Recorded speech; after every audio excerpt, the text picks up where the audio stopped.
आबाहुपुरुषाकारं शङ्खचक्रासिधारिणं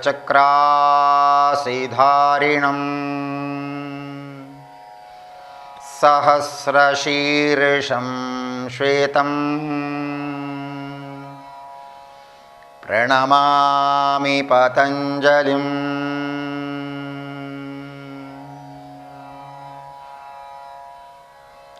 ಶ್ರೀ ಗುರುಗಳ ಚರಣಾರವಿಂದದಲ್ಲಿ ಶರಣಾಗತ ಭಾವದಿಂದ ಪ್ರಾರ್ಥನೆ ಮಾಡಿಕೊಳ್ಳೋಣ.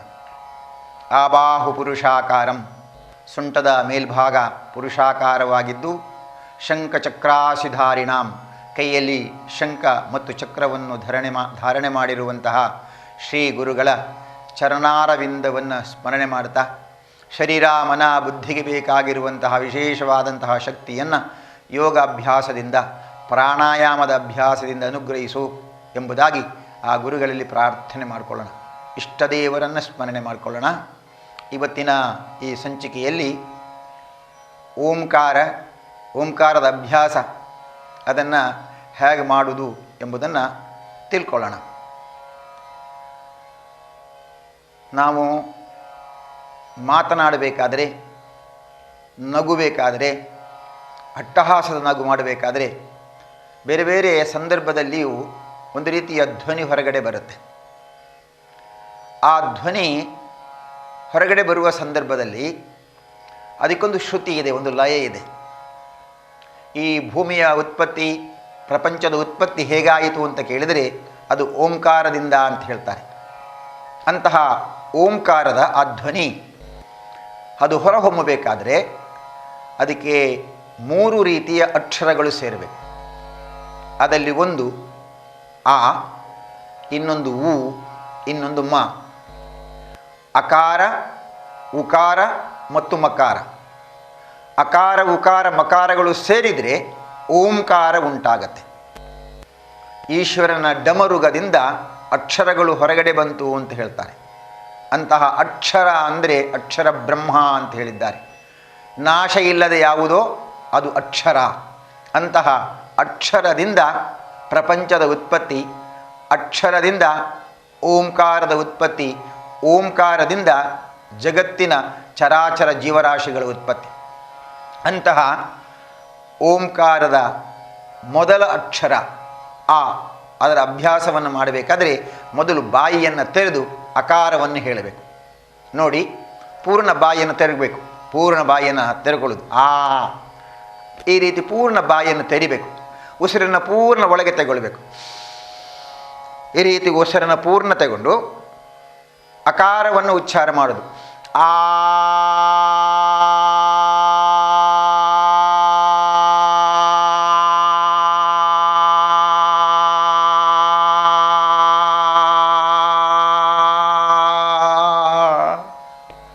ಪೂರ್ಣ ಗಾಳಿಯನ್ನು ಹೊರಗಡೆ ಹಾಕುವಲ್ಲಿವರೆಗೆ ಆ ಅಕಾರವನ್ನು ಹೇಳ್ತಾ ಇರಬೇಕು. ಅಲ್ಲಿ ವೈಬ್ರೇಷನ್ ಬರಬಾರ್ದು. ಒಳ್ಳೆಯ ಸಂಗೀತದ ಧ್ವನಿ ಇದ್ದ ಹಾಗೆ ನಿರರ್ಗಲವಾಗಿ ಹೇಳುವಂಥ ಅಭ್ಯಾಸ ಆಗಬೇಕು. ಪೂರ್ಣ ಗಾಳಿಯನ್ನು ಹೊರಗೆ ಹಾಕಲಿಕ್ಕೆ ತುಂಬ ಸಮಯ ತಗೊಳ್ಬೇಕು. ನಾವು ದೀರ್ಘ ಉಸಿರನ್ನು ಯಾವಾಗ ಉಸಿರಾಡ್ತೇವೋ ಆಗ ನಮ್ಮ ಆರೋಗ್ಯ ಇನ್ನೂ ಚೆನ್ನಾಗಿ ಆಗುತ್ತೆ ಅಂತ ಅರ್ಥ. ಇನ್ನೊಮ್ಮೆ ಅದನ್ನು ಗಮನಿಸೋಣ. ಪೂರ್ಣ ನೋಡಿ, ಉಸಿರು ತಗೊಳ್ತೀವಿ ನಾವು. ಪೂರ್ಣ ತಗೊಂಡ ಮೇಲೆ ಆ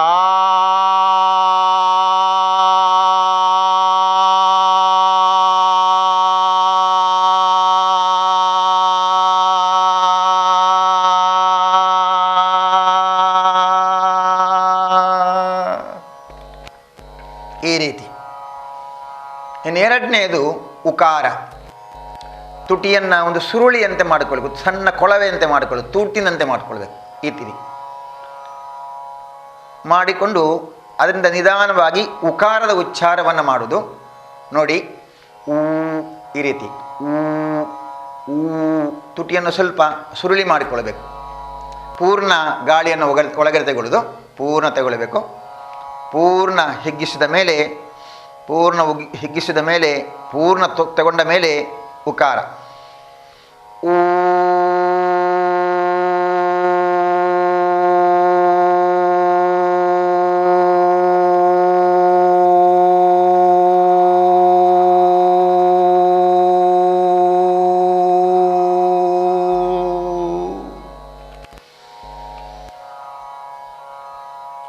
ದೀರ್ಘ ಮತ್ತು ಉಸಿರು ತೆಗೊಳ್ಳೋದು.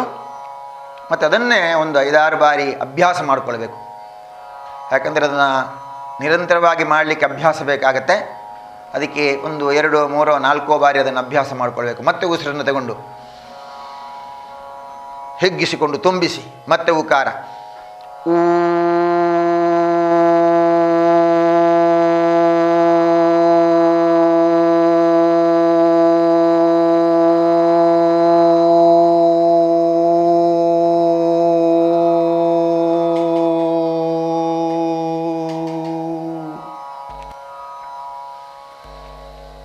ಕೊನೆಯ ಅಕ್ಷರ ಮಕಾರ.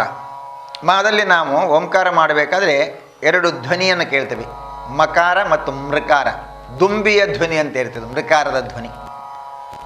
ಮಾ ಮತ್ತು ತುಟಿಯನ್ನು ಮುಚ್ಚಿ ಮೂಗಿನಿಂದ ಧ್ವನಿಯನ್ನು ಹೊರಗಡೆ ತರೋದು ಎಂಬ ಧ್ವನಿ. ಒಮ್ಮೆ ಮಾಡ್ಕೊಳ್ಳಿ. ಸ್ವಲ್ಪ ಕುತ್ತಿಗೆಯನ್ನು ಕೆಳಗಡೆ ಬಗ್ಗಿಸಿಕೊಂಡ್ರೆ ಆ ಧ್ವನಿ ಚೆನ್ನಾಗಿ ಬರುತ್ತೆ.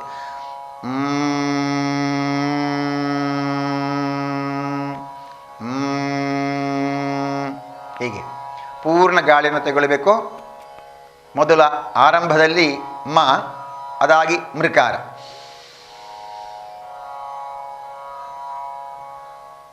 ಮಾ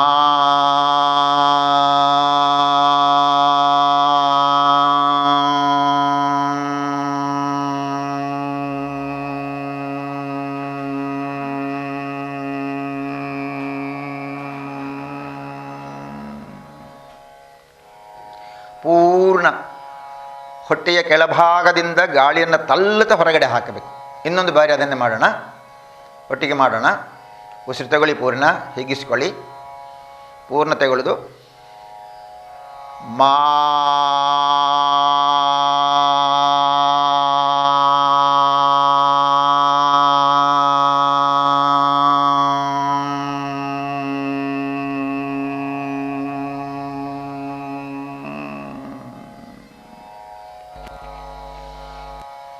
ಈ 3ರ ಅಭ್ಯಾಸ ಆಗಿದೆ. ಇನ್ನು ಪೂರ್ಣಾಕ್ಷರ ಓಂಕಾರ. ಇದು ನಮ್ಮ ಮೊದಲು ಅಭ್ಯಾಸಕ್ಕೋಸ್ಕರ ಅಕಾರ, ಉಕಾರ, ಮಕಾರನ 3 ಒಟ್ಟಿಗೆ ಹೇಳುವಂಥದ್ದು. ನೋಡಿ, ಆ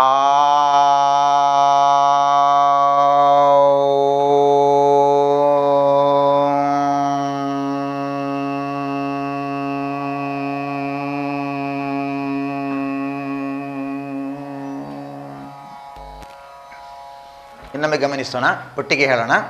ಉಸಿರು ತಗೊಳ್ಳಿ, ಪೂರ್ಣ. ಆ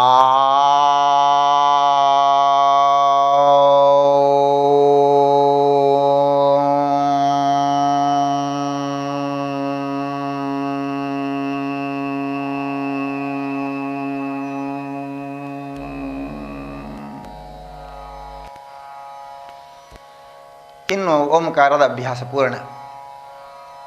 ಅಕಾರ ಅಭ್ಯಾಸ ಆಗಿದೆ, ಉಕಾರದ ಅಭ್ಯಾಸ ಆಗಿದೆ, ಮಕಾರ ಮತ್ತು ಮೃಕಾರದ ಅಭ್ಯಾಸ ಆಗಿದೆ. ಇದನ್ನು ಪೂರ್ಣ ಸೇರಿರುವ ಸಂಯುಕ್ತಾಕ್ಷರ ಅದು ಓಂಕಾರ. ಅದನ್ನು ಅಭ್ಯಾಸ ಮಾಡೋಣ. ಪೂರ್ಣ ಉಸಿರು ತಗೊಳ್ಳಿ, ಬೆನ್ನೆಲುಬು ನೇರ ಮಾಡಿಕೊಳ್ಳುವ, ನೆಟ್ಟಗೆ ಕೂತ್ಕೊಳ್ಳಿ. ಪೂರ್ಣ ನೇರ ಕೂತ್ಕೊಂಡ ಮೇಲೆ ಬೆನ್ನೆಲುಬು ನೇರ ಮಾಡಿದ ಮೇಲೆ ನಿಧಾನ ಉಸಿರು ತಗೊಳ್ಬೇಕು. ಮುಖ ಸಹಜವಾಗಿರಲಿ, ಪ್ರಸನ್ನವಾಗಿರಲಿ. ಉಸಿರು ತಗೊಳ್ಳಿ. ಕಣ್ಣುಗಳನ್ನು ಮೆತ್ತಗೆ ಮುಚ್ಚಿಕೊಂಡ್ರೆ ತುಂಬ ಖುಷಿಯಾಗತ್ತೆ, ಆನಂದ ಆಗುತ್ತೆ. ಪೂರ್ಣ ಬೆನ್ನೆಲುಬು ನೇರ ಮಾಡ್ಕೊಳ್ತಾ ಭುಜವನ್ನು ಸ್ವಲ್ಪ ಸ್ವಲ್ಪ ಹಿಂದಕ್ಕೆ ತಳ್ಳಿದಾಗ ಇನ್ನೂ ಚೆನ್ನಾಗಿ ಆಗುತ್ತೆ. ಪೂರ್ಣ ಉಸಿರು ತಗೊಳ್ಳಿ, ಹಿಗ್ಗಿಸ್ಕೊಳ್ಳಿ. ಇನ್ನೂ ತುಂಬಿಸಿಕೊಳ್ಳಿ. ಶ್ವಾಸಕೋಶದ ಒಳಗಡೆ ಗಾಳಿ ತುಂಬಲಿ. ಪೂರ್ಣ ತುಂಬಿಸಿಕೊಳ್ಳಿ, ತುಂಬಿಸಿಕೊಳ್ಳಿ, ತುಂಬಿಸಿಕೊಳ್ಳಿ. ಓಂಕಾರ. ಓ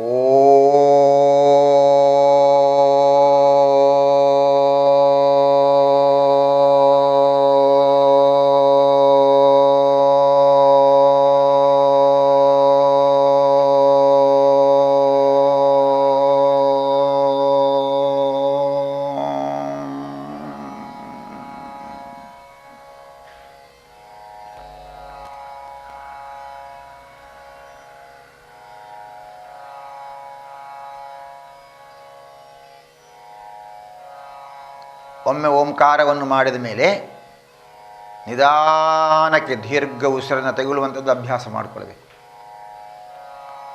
ಒಮ್ಮೆಗೆ ಗಾಳಿಯನ್ನು ಹೊರಗಡೆ ತಗೊಳ್ಳಬಾರ್ದು, ನಿಧಾನಕ್ಕೆ ತಗೊಳ್ಳುವಂಥ ಪ್ರಕ್ರಿಯೆ ನಡಿಬೇಕು.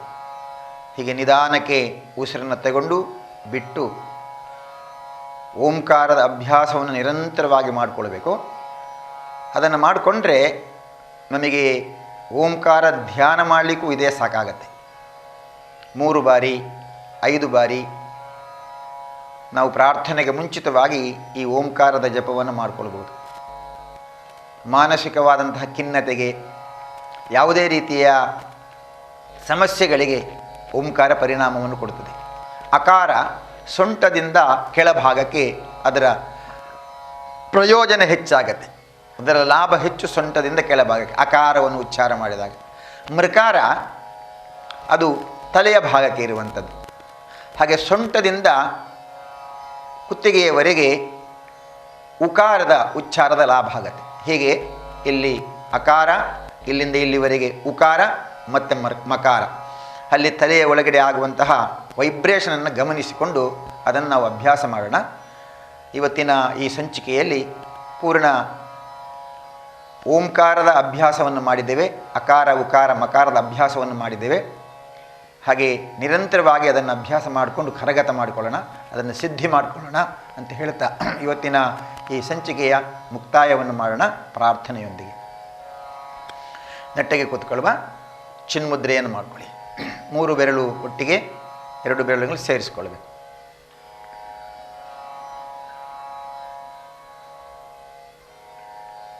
ಸರ್ವೇ ಭವಂತು ಸುಖಿನಃ,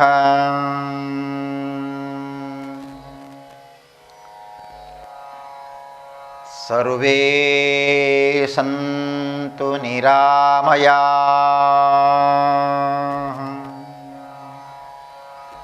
ಸರ್ವೇ ಭದ್ರಾಣಿ ಪಶ್ಯಂತು, ಮಾ ಕಶ್ಚಿತ್ ದುಃಖಭಾಗ್ ಭವೇತ್. ಓಂ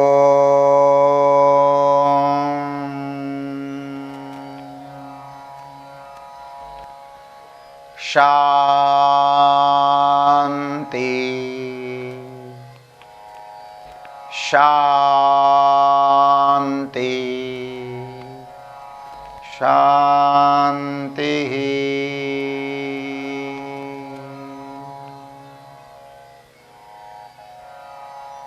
ಎಲ್ಲ ವೀಕ್ಷಕ ಬಂಧುಗಳಿಗೆ ಧನ್ಯವಾದಗಳು. ಮತ್ತೆ ನಾಳಿನ ಸಂಚಿಕೆಯಲ್ಲಿ ನಿಮ್ಮ ಭೇಟಿ. ಅಲ್ಲಿವರೆಗೆ ಎಲ್ಲರಿಗೂ ವಂದನೆಗಳು. ಜೈ ಶ್ರೀರಾಮ್.